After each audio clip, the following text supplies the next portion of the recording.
강준현 의원님 질의해 주시기 바랍니다. 예, 세종을의 강준현 의원입니다. 후보자님, 공직자는 도덕성이 엄격해야 된다고 봅니다. 동의하시죠? 네.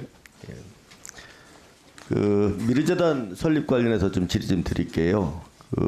예전에 후보자께서 해명하는 과정에서 경제수석 지시로 미르재단 설립을 하는 과정에서 실무회의만 주재했다, 이런 말씀하신 적이 있고요. 재단의 규모와 기업 참여 여부 결정은 관여하지 않았다. 또 재단 설립을 기업들이 주도했다. 지시에 의해서 설립된 게 아니다, 이렇게 주장하셨거든요. 네. 이 말씀하신 거 기억나십니까? 네, 맞습니다. 어찌됐든 간에 최순실 씨나 안종범 경제수석은 이제 유죄 처분 받았고요. 우리 후보자께서는 처분을 면했어요. 근데 저는 생각하기에는 이 책임이 적지 않다라는 생각에서 좀 질문 좀 드릴게요. 2018년도에 서울중앙지법의 판결문을 보면 당시 청와대 경제금융비서관이셨거든요. 그때 후보자가 문화재단을 즉시 설립하라는 지시를 받고 청와대 행정관, 전경련 간부 등과 실무회의를 열어서 미르재단 설립을 주도를 하셨어요. 동의하십니까? 미르재단 설립을 주도한 건 아닙니다. 그리고 저기 말씀하신 거 판결문을 보시면 이미 미르재단 설립에 대한 방침은 그 윗선에서 결정이 됐다는 게 판결문에 나옵니다. 그리고 저희는 그때 그 정상회담 준비를 위해서 이 부분에 설립하기로 했기 때문에 설립한 제가 이런 말씀 지시를 받고 죄송합니다만 사실 해명하고 맞지요? 말씀드리는 겁니다. 네. 예? 지시를 받고 회의 주재한 건 맞지요? 그러니까 지시를 받고 이 설립하기로 했기 때문에 정상회담이 한 열흘밖에 안 남은 상태에서 이 부분을 좀 스피드업을 하라는 그런 지시를 받았습니다. 자, 그 다음에 보면 10월 21일 날 첫 회의를 열어서 300억 규모의 문화재단을 설립할 것, 출연하는 기업은 삼성, 현대, SK 등 이런 구체적으로 지시를 하신 적도 있고요. 또 그 다음 날 10월 22일 날 2차 회의에서 재단 10월 27일까지 재단을 설립해야 된다. 출연금 약정설 내지 않은 그룹이 있냐며 질책하는 사실도 있어요. 동의하세요? 회의 과정에서.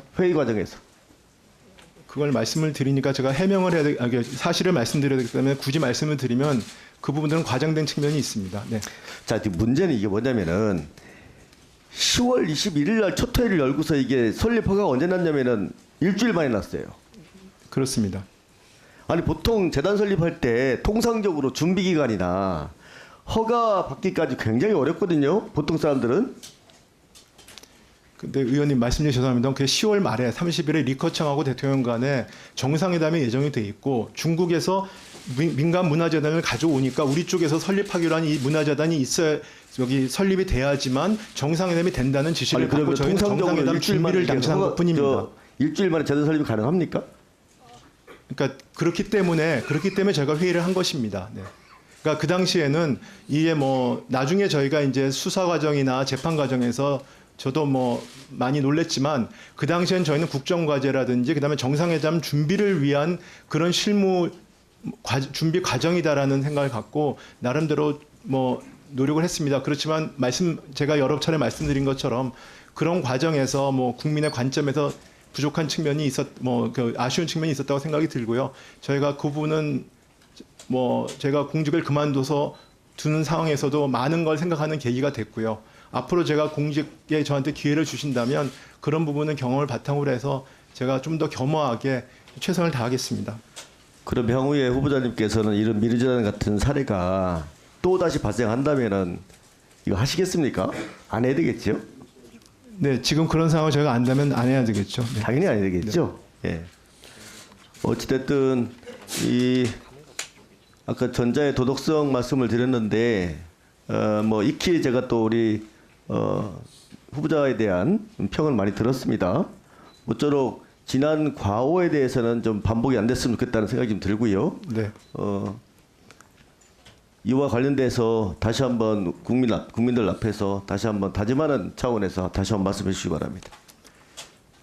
네, 지금 말씀하신 내용들 당시에는 제가 공직자로서 나름대로 최선을 다했다고 생각합니다만은 그 사후적으로 봤을 때 그 저한테 많은 뭐 생각할 수 있는 계기가 됐고, 그다음에 국민의 관점에서 그 아쉬운 측면이 있었다고 생각합니다. 그래서 이런 것들을 계기로 해서 저희한테 기회가 주어진다면 좀 더 사명감을 갖고, 그다음에 겸허하게, 그다음에 제 소신과 공직자의 자세를 유지하면서, 그다음에 민생과 그다음에 국가